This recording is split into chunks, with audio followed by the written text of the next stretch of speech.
If you found Black Ops 7 sniping very difficult, then this video is perfect for you. Whether if you just started playing Call of Duty, or you've been sniping from a different Call of Duty and you're having a hard time adjusting, or maybe you're a red gunner and you're converting to a sniper.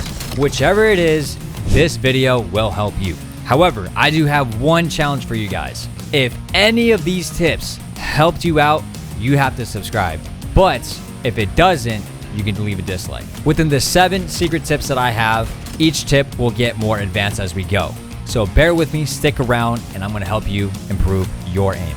So let's start off with tip number 1. Start slow. I know it's 2025 and we don't have that much patience. We got TikTok brain. Call me Unc, call me whatever you like, but I always find myself having a good day when I focus on my shot only. I see a lot of people in this game try to get cracked out movement, try to make their clips look insane or make it interesting. But realistically, none of that matters if you cannot hit your shot. A lot of people in this game actually, believe it or not, don't have that great of an aim. And the reason behind that is because they're trying to apply movement into their playstyle way too much. So do yourself a favor, when you hop on the game, start slow. Start with getting your shot down. Don't apply any jumping, no sliding, no drop shotting. Whatever it is, don't add any movement. That moves on to my next tip. Tip number 2, advanced censoring. So if you're on a map like Toshin, a lot of the times you may find yourself getting absolutely beamed at all different directions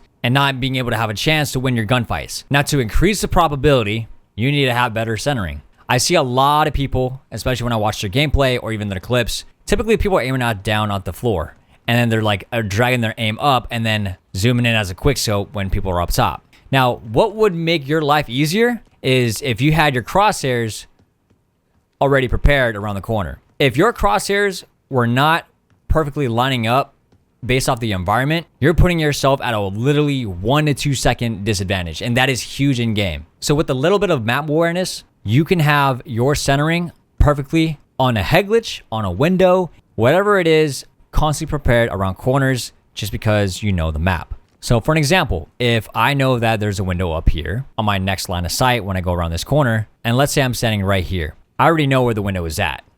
Boom, if someone's on this head glitch, they're gonna get immediately popped. Instead of they're aiming at the floor, then they drag, and then they zoom and they drag in to where the enemy is. It's too much of a process. Instead, it's a lot faster than that. I even messed it up there. So use your environment to your absolute advantage. Moving on to tip number 3, left stick aiming. Left stick aiming is a tip that I've been preaching about for quite a while now. So sorry, not sorry if you've been hearing it for the 20th time now. If you remember that aim assist video, we spoke about how left stick aiming basically activates the aim assist. Now on this game, you need to use your left stick. I even do it on the old CODs, believe it or not. I don't use my right stick at all.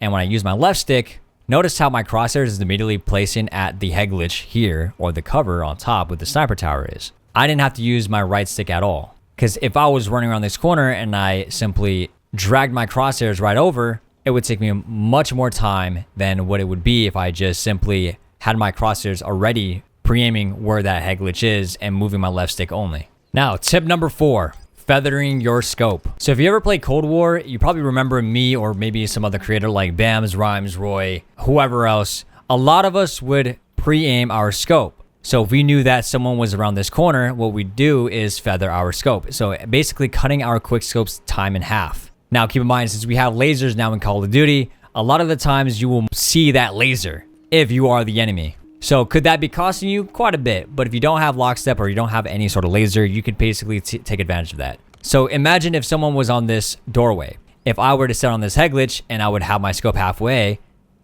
imagine that feather shot instead of a regular quick-scope like this. You can tell it's a lot different of an ADS time. Sometimes it can cost you if it's up close and they jump and you don't have a high enough sense to be able to zoom out and make that adjustment. Because if not, and you're pre-aiming a corner like this, and they make the move of jumping around, it might cost you. Same thing if they're in this corner right here. Realistically, it doesn't really matter what map, but my advice is if you do feather aim, make sure you do it at medium to long range. It's rare for quick scopes. Cutting it down in half may look a little glitchy and make people think that you're cheating. Tip number 5, slide and aim. Now that you have your accuracy down, maybe you don't still, who knows. But I catch myself making this mistake quite a lot. It's a lot about timing, and what this is slide and aim. So typically when you slide and aim, your ADS pulls up a little bit slower than usual, which is normal. However, a lot of the times people slide cancel and then they hold the zoom in button a little too early and they don't time it right, making it the ADS zoom in a little bit slower than usual. Kind of just what happened there. Your scope would hold left and not allow you to zoom in correctly. So if you slide cancel right, you immediately want to zoom in right after you hit that slide. If you do it too early, your scope will be pulled up to the left side. So make sure you hit it first, then zoom in. So you'll be going back and forth like this. Go into private match, get that timing down first.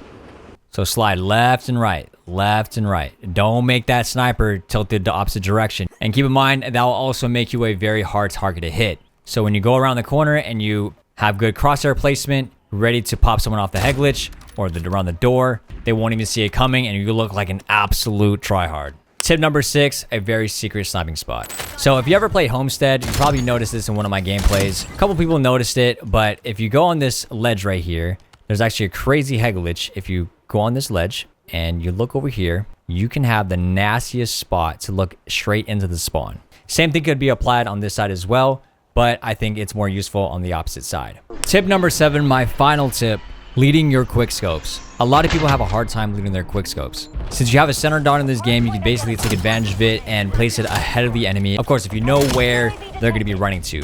A lot of the times, people don't really know when to or how to lead that shot. And my biggest advice is you just need to lead based off of the speed, and also it comes with a lot of experience. Every time I've led my shot, I don't always get it down right. I don't always time the quickscope at the same exact time.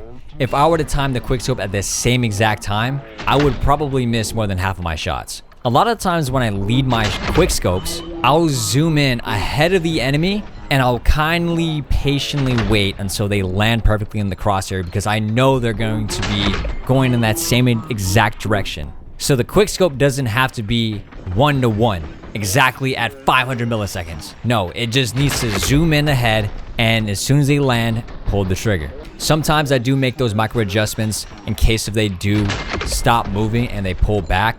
But for the most part, leading your shots is a lot easier than you think. You don't need to lead that far. You just need to lead about maybe 1 to 2 bodies ahead. And within that, you can also apply the centering, your feather aiming, apply it with left stick as well in case if you want to track their movement as well, which we'll also cover in another video, or maybe get ahead of them by slide canceling left and right. Whichever it is, all these tips should help you improve your aim on Black Ops 7. So if it did help you, subscribe and drop a like. If you need any more settings for sniping, I have another video that will pop up here.